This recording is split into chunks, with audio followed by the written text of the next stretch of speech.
Hello, ഇന്നത്തെ ഒരു പുതിയൊരു വീഡിയോയിലേക്ക് സ്വാഗതം കേട്ടോ. ഇന്നെന്താണെന്നറിയാം, ഞാനും ഏട്ടനും ചെറിയ മോനും കൂടെ ഭവനം പറമ്പ് അമ്പലത്തിൽ പോയിട്ടുണ്ടായിരുന്നു കേട്ടോ.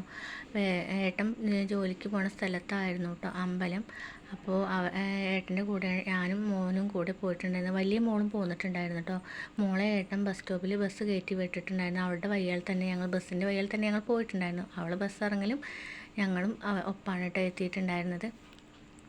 പിന്നെ എന്താ പറയുക, ഏട്ടൻ എന്തായാലും തൊഴുതും കണ്ട് ഏട്ടന് അപ്പം തന്നെ പോന്നു കേട്ടോ. ഞാനും മോളും ചെറിയ മോനും കൂടി തൊഴുതു കേട്ടോ. തൊഴുതിറങ്ങിയതിന് ശേഷം ഞങ്ങൾ അവിടെ ഉപ്പുമാവും പഴവും ചായയൊക്കെ ഉണ്ടായിരുന്നു കേട്ടോ ഉണ്ണിക്കുട്ടന്.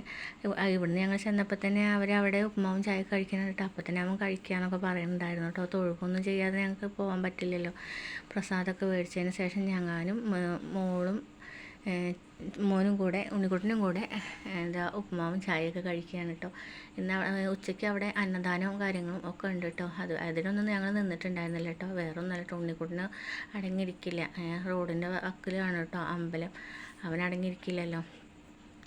അപ്പോൾ തിരക്ക് പറഞ്ഞാൽ ഒരുവിധം തിരക്കൊക്കെ ഉണ്ട് കേട്ടോ. ഒന്ന് ഞങ്ങൾ വന്നതിന് ശേഷമാണ് കേട്ടോ. ഒരുപാട് ആളുകൾ മുന്നേ തന്നെ പോയിട്ടുണ്ടായിരുന്നു കേട്ടോ. പിന്നെ ഞാൻ അനിയത്തിയുടെ വീട്ടിൽ പോകണം എന്ന് വിചാരിച്ചതല്ലായിരുന്നു കേട്ടോ.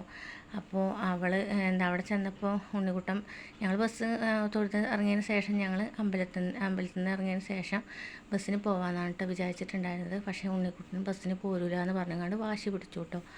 അപ്പോൾ ബസ്സിന് പോകുന്ന ഛർദ്ദിക്കുള്ളൂ എന്നൊക്കെ പറഞ്ഞു കേട്ടോ. അപ്പോൾ ഏട്ടൻ ഓട്ടോയ്ക്ക് പോകാനും പറഞ്ഞിട്ടുണ്ടായിരുന്നു കേട്ടോ. അപ്പോൾ അനിയത്തിയുടെ വീട് അവിടെ അടുത്ത് തന്നെയാണ് കേട്ടോ. ഞാൻ പറഞ്ഞിട്ടുണ്ടായിരുന്നല്ലോ, അനിയത്തിയുടെ വീട് അവിടെ അടുത്താണ്. അപ്പോൾ അവളുടെ അടുത്തേക്ക് പോകണമെന്നും പറഞ്ഞ് അവൻ വാശി പിടിച്ചു കേട്ടോ. അപ്പോൾ പിന്നെ ഞങ്ങൾ എന്താ കാട്ടി അറിയാം, ബസ്സിന് എന്തായാലും പോരില്ലല്ലോ. അവിടെ നിന്ന് ഒരു ഓട്ടോ എടുത്തുകൊണ്ട് ഞങ്ങൾ അനിയത്തിയുടെ വീട്ടിലേക്ക് പോകാമെന്ന് വിചാരിച്ചു കേട്ടോ. പിന്നെ വേറെന്താ പറയുക,